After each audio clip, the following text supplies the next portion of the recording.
Our first witness is the terminal superintendent. Mr. Toast, did you hear my reading of the notice of charges? Yes, I did. Did you file those charges? I most certainly did. Then I would like to ask you to explain what caused you to file those charges. I have a prepared statement here that I'd like to read to you. Proceed.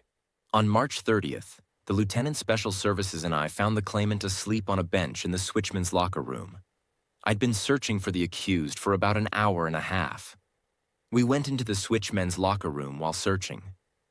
We came around the corner of some of the lockers and found the accused sleeping on a bench. I called his name 2 or 3 times.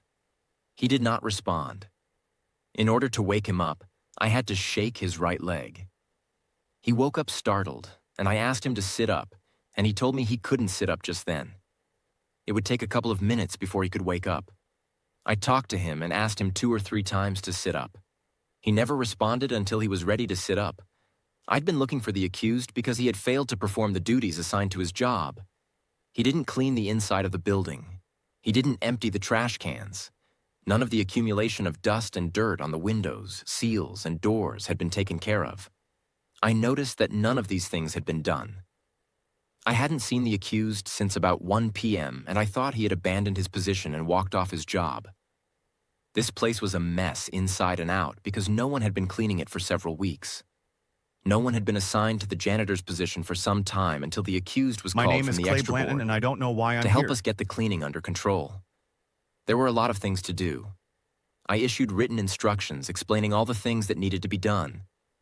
The accused did not do what he was assigned. Sure, he cut some grass, but it wasn't even enough to fill a small grocery bag.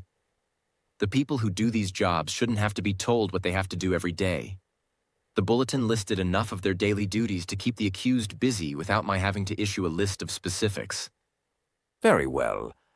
Mr. Toast, did you hear me read a copy of the job bulletin covering Mr. Blanton's position into the record? Yes. Could you please explain whether that bulletin is posted, and if it is, where I could find it? Yes, it's posted in the central office. It's also in our books, and every employee is supposed to read them. And you mentioned that when you finally did find Mr. Blanton, after an hour or so, you found him sleeping. Objection, Mr. Hearing Officer. Ms. Vellum, I will be glad to hear your objection, but I would like to ask my question of the witness and allow him to answer, and then I will hear any objection you have. Well, the objection is regarding the question that you're asking. For the first time, the charging officer introduced an argument about sleeping. And now you're asking questions about sleeping. The organization objected to the charge letter because no specific charges were listed against the claimant, so we would object to the line of questioning regarding sleeping. Mr. Blanton was not charged with sleeping. Ms. Vellum, your objection is noted for the record again. To reiterate, the purpose of these proceedings here today is to develop all of the facts in the case. As it turns out, Mr. Toast was the one who found Mr. Blanton. So, his testimony is relevant, and I will allow him to proceed with his testimony. Mr. Toast, when you finally did find Mr. Blanton, what position was he in? He was horizontal. He was lying on a bench, sound asleep. And is sleeping permitted while on duty? No, and if you'll read the bulletin that was entered into evidence, that's not one of his duties. And when you thought that Mr. Blanton had abandoned his job, was it because it took you so long to find him? Absolutely. And it really disturbed me that this man betrayed my trust in him to do his duties that day. And Mr. Toast, had he been outside cutting the grass and performing his duties like he was supposed to, would you have seen him? Yeah. Had he been outside? I mean, I saw some evidence where he cut a small patch of grass. But had he been outside doing his job the whole time, I would have seen him. What if he'd have been in the locker room? Objection, Mr. Hearing Officer. You're asking questions that require nothing but assumption from Mr. Toast. We have a charge letter. As vague as it is, we've heard his testimony. Your questions leading him to the assumption of what Mr. Blanton may or may not have been doing are inappropriate.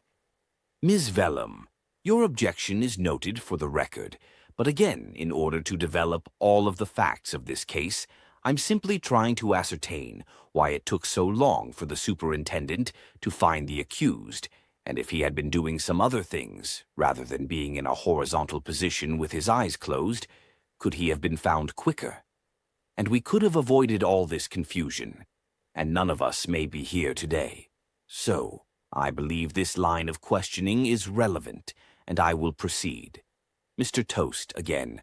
So you had thought that maybe the accused had abandoned his job, and you were searching for him for an inordinate amount of time. Had he been actively working and cleaning up, would he have been easier to find then? Oh, yes. I would have heard him, seen evidence of his work, and found him much easier. Okay. I think that takes care of all the questions I have for the superintendent. Thank you for taking time out of your busy schedule to attend the hearing. With that said, I would ask the union, do you have any questions for the superintendent? Yes, we do. But first, can we have a brief recess? Very well. We will take a 5-minute recess.